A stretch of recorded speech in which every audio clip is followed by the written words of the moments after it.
Okay, hi, mabuhay. Welcome back to the Adventures of Miss Chuchubells, and as always, I am Victoria. So for today, it's going to be something different. I've haven't tried this before, like doing it online. So I'm not so sure like what's going to happen, but I'm this person who actually believes in uh, I'm a firm believer of intuition. I'm a believer of you putting out your intention out to the universe. And yes, I am Catholic. Having said that, it didn't stop me, or it didn't stop my curiosity to not dabble, but to learn more about this. Okay, Victoria, just stop and just let them know what you're going to do. So, for today's video, I'm sharing with you my tarot card reading, which was done by a friend of mine, al.isles. And she has this new venture that she's going to. So I'm excited. I want to know what is my different life readings. I'm excited, nervous at the same time. So I'm not so sure like how am I supposed to react? How am I going to react? Am I going to like what I actually hear? Or would it worry me whenever I do this type of sessions, whether it's face to face or whatever not, I get nervous. So let's get started.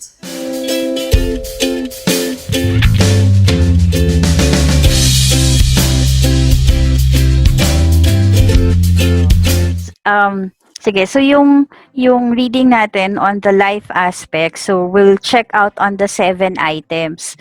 I may be saying yung not the exact words, pero kasi somehow kabisado ko kung ano yung nandun sa slide. Kasi nga tinanggal natin ngayon yung slide eh. Mhm. So physiologically, ito yung card natin. Para siyang, if you can see well, ano siya, tao siya na merong parang beak. So she's assuming yung Okay. yung image nung may duck sa taas, pero yung nasa baba it's a different it's a different bird. So kumbaga you have your own tribe.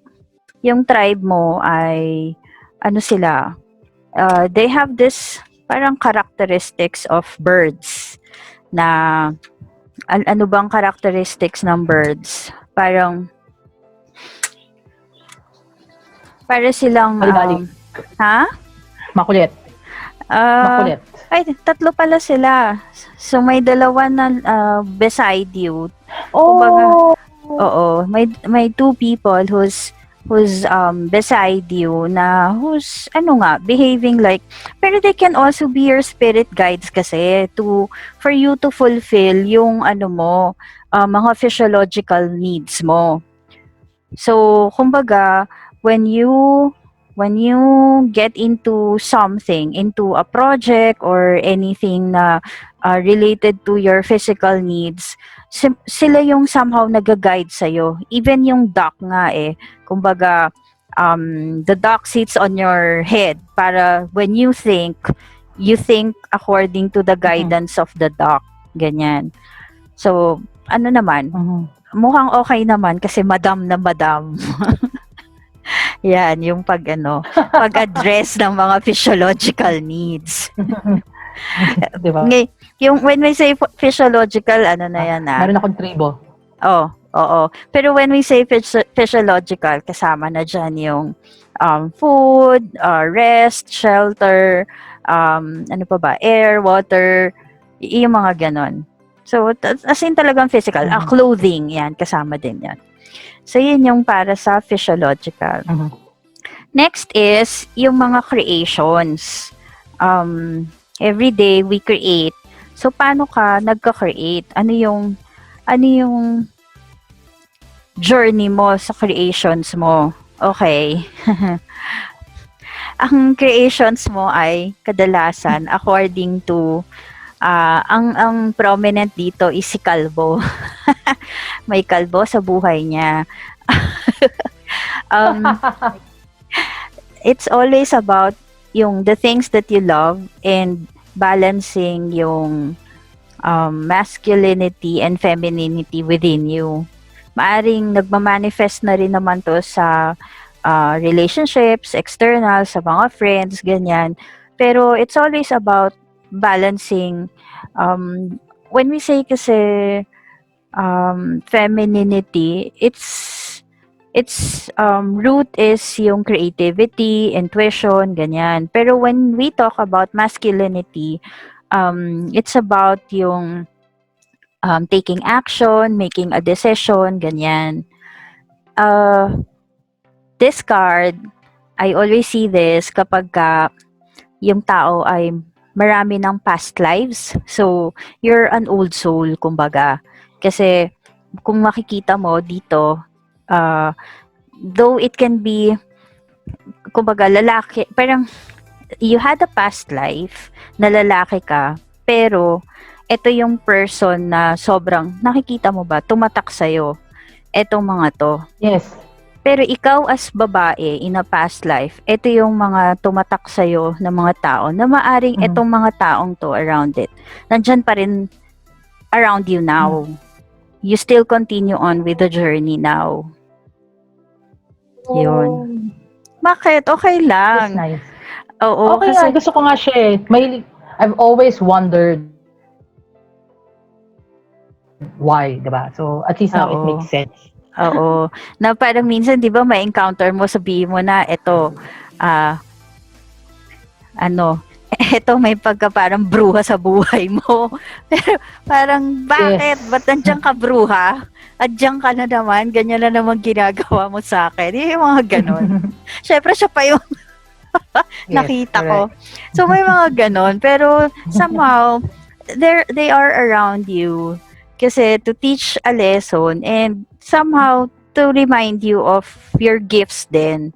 Kasi you do have gifts. Kaya nandyan pa rin sila. So, yun. You create with your past life. And at the same time, balancing yung feminine and masculine part mo. So, saan ka ngayon? Kumbaga, where do you get your power? So, your power comes from books, from lessons, from knowledge na this could have been acquired through different times. Kumbaga, well, that's the very unique thing about us where we do have souls na the souls are already encoded, kumbaga, of all the knowledge that we need to know, of all the knowledge that that would help us, kumbaga, thrive the present lifetime. So, your power are within you. Nobody can take it. And if you notice, you're really hogging all those knowledge. It's within you. There is greater power when you start sharing what you know. That's but true. It seems that there has to be a journey, parang it has to be defined how you will share in a different sense. It can be, probably it can also be through your through your vlog for you to share kasi modern times na hindi na, it's no longer this way na you're still using maps, you're still using parang yun nga yung books, tas imagine nakatali sa head niya yung isang book. So, medyo, outdated na yun. Kaya nga. Yun. So, yun yung power. And then, sa heart. Yung heart is, kumbaga, what's central to you? What balances you? Ayan. Maganda tong card na to, whatever creates balance in you is always a blend of the old and the new. The lady here is, kumbaga, parang millennial pa. Pero the one here is more on the elderly. So, it can be your present time, You're seeing things with the eye of the, kumbaga, modern times. Pero being an old soul, you're looking at the lessons you have learned in the past and applying it on the present times. Yung Oh. red ribbon here is already symbolic of all the Mhm. physiological needs that you have and what you will need. So kumbaga, you have already adopted to the current lifetime kasi you're able to provide what you need. And then yung elder, Mhm. kumbaga the elder in you, it's able to access the knowledge kasi purple yung ano niya, yung ribbon niya. So, yun yung mga symbols na Mhm. very, very prominent dito sa card na to. And another thing, it's a card, Mhm. dali nga, yun, tama. Card number 4. When we see number 4, it talks about stability.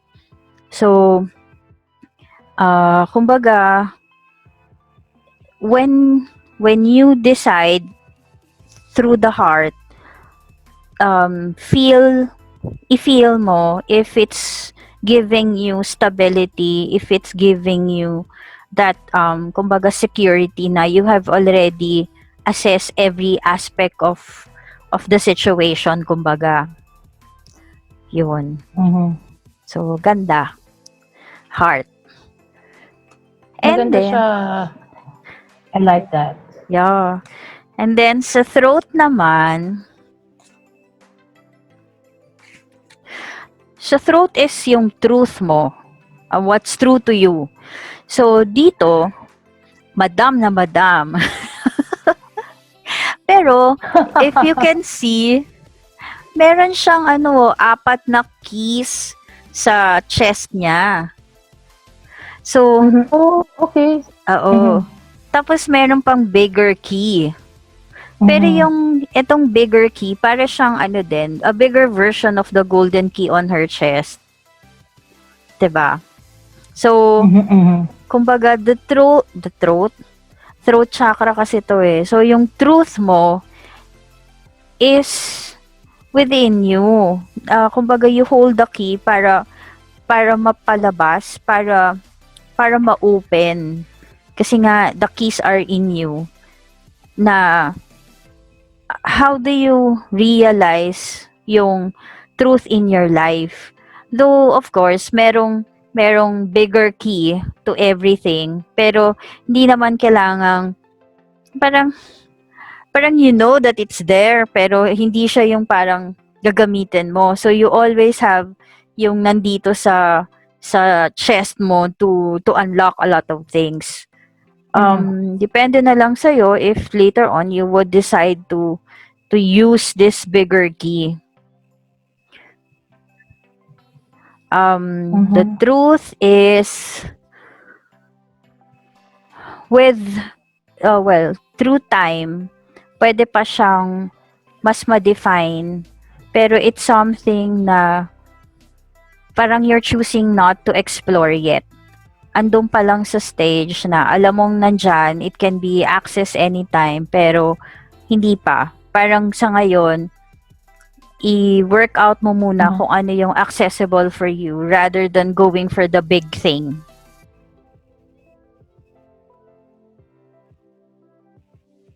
Understood. Okay. Okay. Truth. Okay, so yung next is yung vision.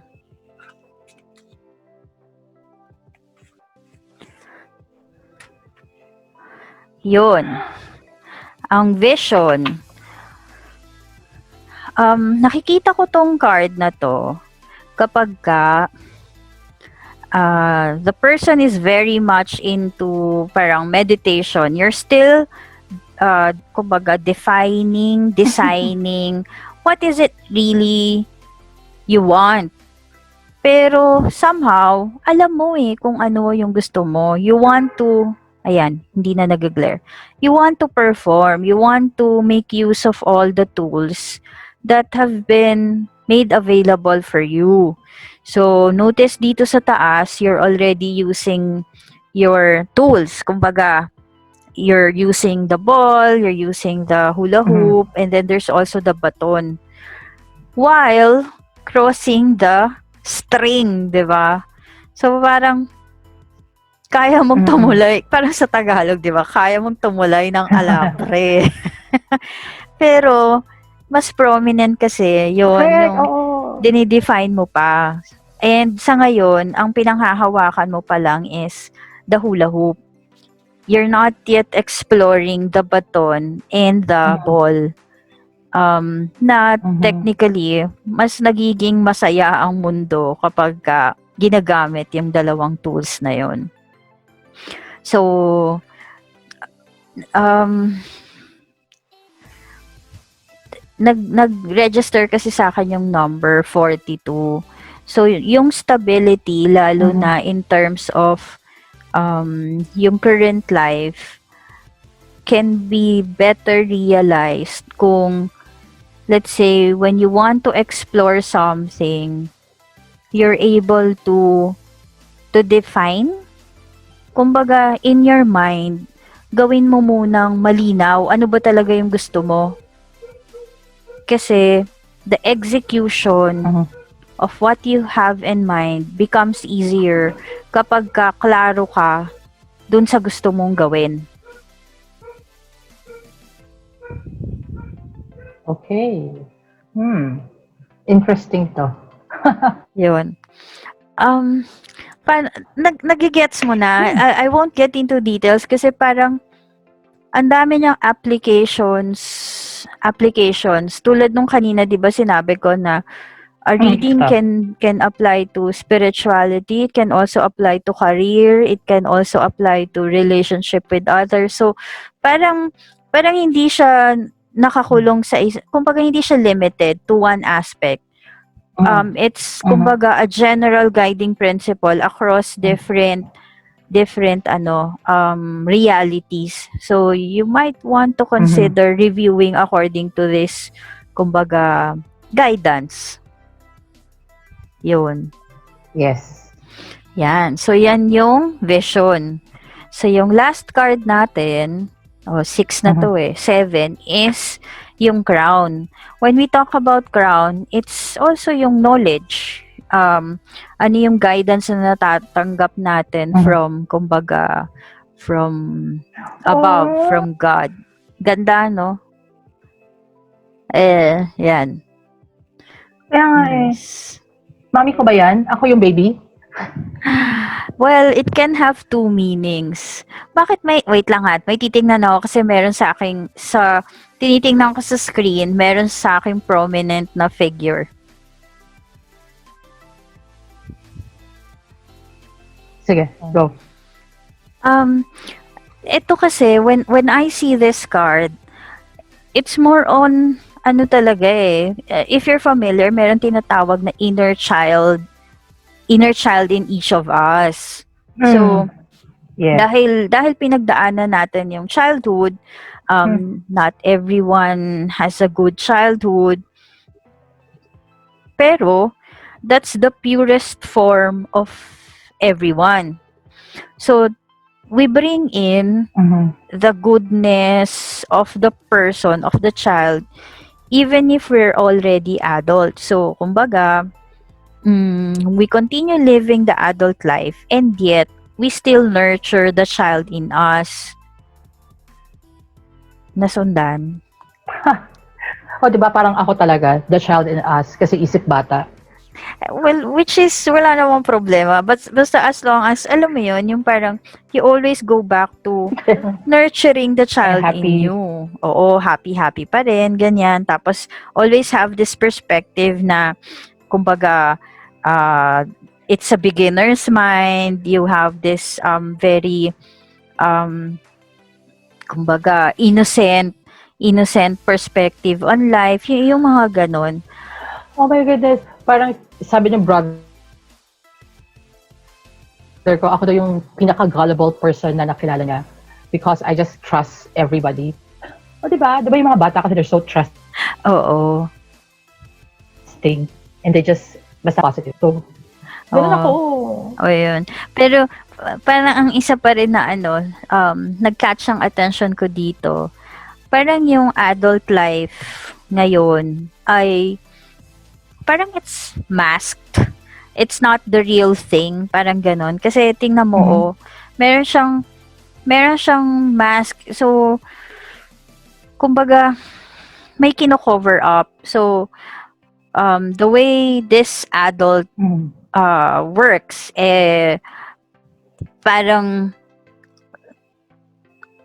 working behind the mask. Parang doing things behind the mask. And Mhm. yet, ang intention palagi is to protect that inner child.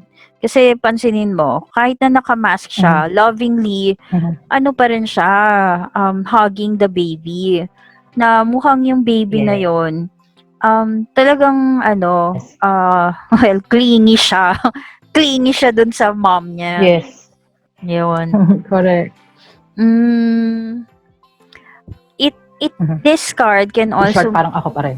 oo, this card can also mean about your mom always being protective and nurturing you, na ikaw din, you would always kumbaga embrace the things that you have learned from your mom, sino pa man siya, ano pa man siya, alam mo yun, yung parang walang Mhm. Mhm. walang keme. Ano ba? And whatever that relationship you had with your mom, it gives you a lot of ano parang a lot of power. It empowers you, ganyan. So, Mhm. mukha naman na ano, it's something that you would continue on, and it gives you ano nga, kumbaga, Yay. it gives you that somehow stability. Pero pag ni-relate ko lang Mhm. doon sa ibang cards, syempre meron ka pang ibang pwedeng i-workout. Pero maganda na yung foundation kumbaga Mhm. nung crown. Mhm. Yun. Ano lang, Nice. kung na-encounter mo na sa Bible, 'di ba yung parang sabi nila na only children can enter the gates of heaven. So, somehow Yes. ito din yung symbol of that, na for as long as you are connected with a child in you, you're able to reflect and kumbaga connect with a child in you. It allows you to enter heaven. Yung heaven, let's Mhm. define in the next section. Ano yon? Mahabang Okay. usapin. For now, yan lang muna. Okay. Okay. Okay, Doki? Nice. Yes. So, yun yung I journey like it. mo. Yun yung journey. Syempre, hindi ko pala maano. Mhm. Ayan. Hindi na siya makikita kasi masyado nang maliit. Ito na yung journey. Pwede ko naman picturean para ano, later on, may reference ka din. Alam mo kung Send mo. ano yung nakuha nating cards for your journey. Yan, something to Mhm. consider. Okay, my thoughts. How am I even going to react to that? I mean, I went to it with an open mind. And of course, beforehand, I do have questions that was in my head, or I've been asking myself for quite a few months, years. And I did receive the answer to what that was bothering me for the longest time. And I guess it's time for me to move forward. I learned that, okay, I'm not so sure how you're going to like react to it, but I'm a firm, like I've said, I do believe in past lives. I do believe that I am the outcome of different experiences that I, the entity I, have gone through, whether it's this life or the previous life, because and why there are some things that happens to me, or like why certain things are happening to me without a good explanation. It's like why why like, so yeah, I've also realized that those plans that I do have is it's time for me to actually put it into action, meaning like there's this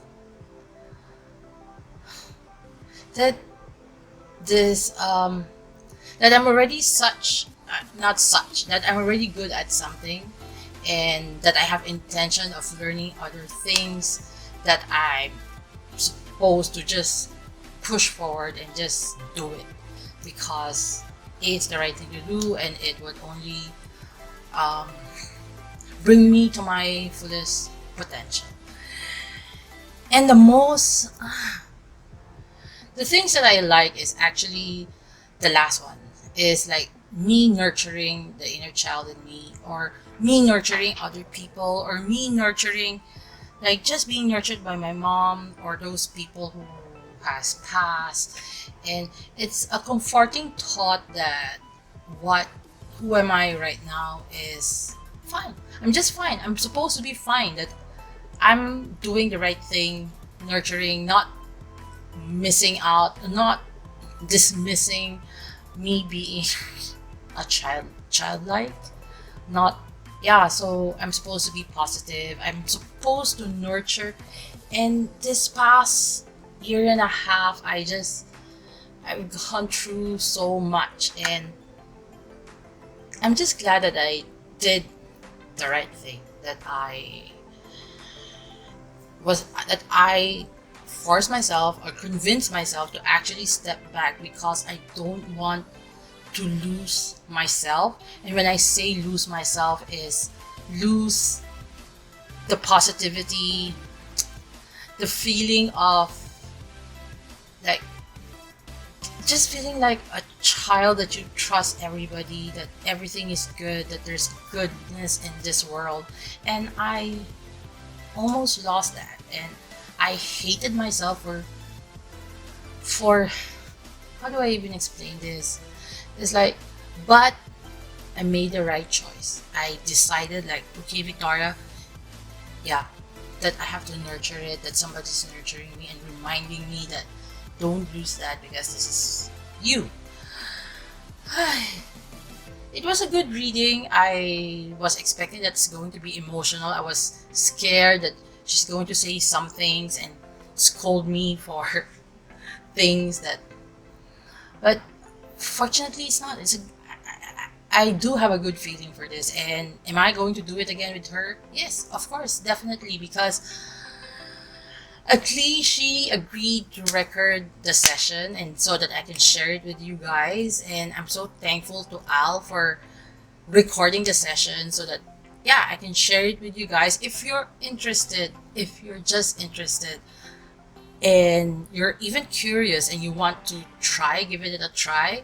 And if you like this type of videos, let me know at the comment section below. Have you even tried? Be nice in the comment section, because I feel that there are some people who is not into this. They don't understand, or for whatever reason. Yes, I want to hear your opinions. I want to read your comments, but just be nice. And yeah, because whatever you put out would eventually come back to you. So be kind. If you have any questions, let me know at the comment section too. I plan to do this regularly because I just want to share and educate you people, like education, like share the knowledge, like share the experience. Maybe it would help somebody out there. That's going to be awesome. So I'll put on the description box all the details of Al. If you want to get hold of her, you want to connect with her, all her details would be at the description box, and from there it's up to you. I'm giving you the pathway to actually connect with her, so it's up to you. So if you like this type of videos, please give this video a big thumbs up, and maybe consider subscribing to my channel. And don't forget to hit that notification bell so you'll be notified whenever I do upload videos at least once a week. So, Jane, I'm doing this something new. Let me know whether you like this or not. Please subscribe, right? And if you want to watch other videos, click here. I find it like funny. Do you? Like, okay, whatever. So till my next adventure, please remember to be courageous, kind, and a blessing to everyone you meet. Bye.